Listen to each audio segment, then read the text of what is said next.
गरीब के पेड़ पर जादुई बैंगन। मचलापुर नामक एक गांव था जहां रोहित अपने परिवार के साथ बहुत खुशी से रह रहा था। उसके परिवार में उसकी मां प्रभा, बहन सौम्या और बड़ा भाई राकेश और भाभी नीता थी। रोहित पेशे से किसानी करता था। वह कम पढ़ा लिखा भी था, पर उसका भाई राकेश, उसने शहर जाकर पढ़ाई की थी। इसी बात का उसे घमंड था। वह घमंड उसकी पत्नी में भी था। रोहित अपने खेत में हल चलाकर तपती गर्मी में घर आया ही था कि रोटी बनाते हुए भाभी से कहता है, भाभी, मैं घर आ गया। आज बहुत गर्मी थी, थोड़ा सा पानी दे दीजिए। और खाने में क्या बनाया है? देवर जी, मैं आपकी नौकरानी नहीं हूँ, तो पानी आप खुद पी लीजिए। और खाना मैंने आपके लिए बनाया नहीं है, मैंने सिर्फ राकेश जी और माँ जी का ही खाना बनाया है। बाकी आप अपनी बहन का भी खुद बना लेना, मुझे और भी काम है। जब देखो भाभी भाभी करके नौकर बनाने का काम करवाता है। जी भाभी। थका हारा खेत से घर आकर रोहित पानी पीकर खुद चूल्हे पर टेढ़ी मेढ़ी रोटी बनाता है तो उसकी बहन कहती है, अरे भैया, आप ये क्या कर रहे हो? मैं बना देती हूँ खाना, आप वैसे भी थक चुके हो। वैसे भैया, भाभी इतनी बेरुखी क्यों करती हैं हमसे? घर के काम में भी हाथ भी नहीं बटाती, सिर्फ अपना काम करती हैं। कोई बात नहीं सौम्या, हम छोटे हैं। तभी सौम्या रोटी बनाकर अपने भाई को खिला देती है, जहां भाई भी उसे अपने हाथ से खाना खिलाता है। और घर की बड़ी बहू घमंडी होने के कारण आलसी भी थी। उसे किसी के जज्बातों से कोई मतलब नहीं था, सिर्फ अपने पति से मतलब रखती थी। कभी कभी तो सौम्या रोहित को वो यूं ही सुना दिया करती थी। साथ ही घर में पैसों की बहुत कमी थी। जहां बड़ा बेटा अच्छा पैसा कमाता था और किसी को भी नहीं देता था, पर छोटा बेटा अपने खेत में जो भी उगाता उसे बेचकर अपनी माँ बहन का खर्चा चलाता था।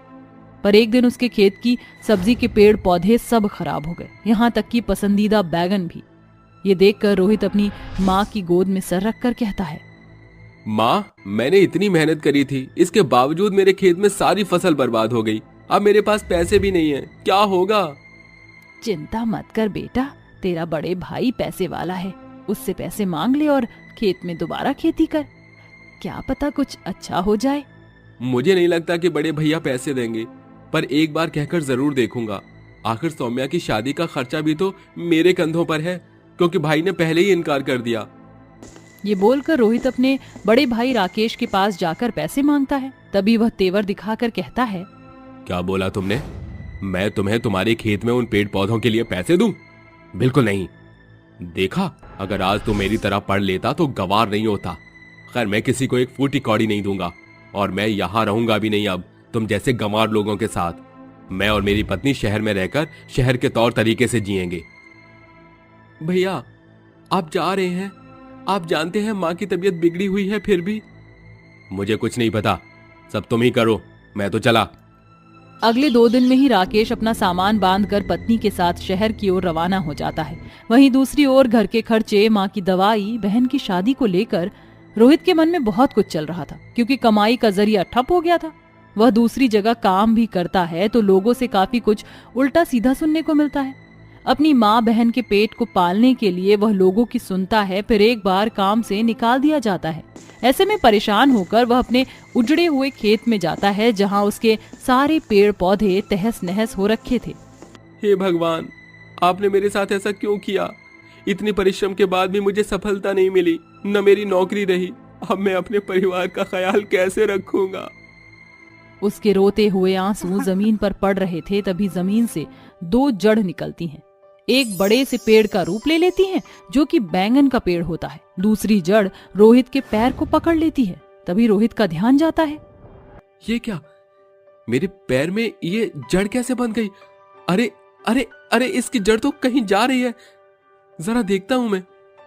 अपने पैरों में से वो जैसे जैसे जड़ निकालता है और धीरे धीरे उस जड़ की पहुंच तक पहुंचता है, तो सामने देखता है कि उसके खेत में एक बड़े से बैंगन का पेड़ है, जिसे देखकर वो कहता है, अरे, मेरे खेत में सब कुछ उजड़ गया था, ये इतना बड़ा पेड़ कैसे आया? और इस पर तो बहुत सारे बैंगन भी हैं।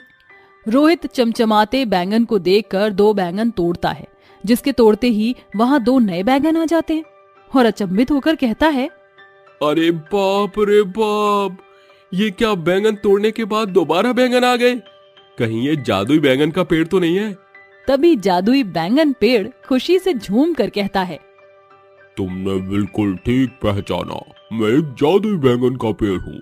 तुम इतने हताश परेशान थे कि तुम्हारे आंसुओं से मैं पिघल गया और मेरी जड़ जमीन से निकलकर एक बड़े जादुई बैंगन के पेड़ में तब्दील हो गई। अब तुम जितने मर्जी चाहो इस बैंगन को तोड़ सकते हो। ये कभी खत्म नहीं होंगे, न खराब होंगे। इन्हें बेचकर तुम अपने घर की सारी स्थिति ठीक कर सकते हो। अरे सच में? मुझे तो यकीन ही नहीं हो रहा। मेरी मदद करने के लिए बहुत बहुत शुक्रिया।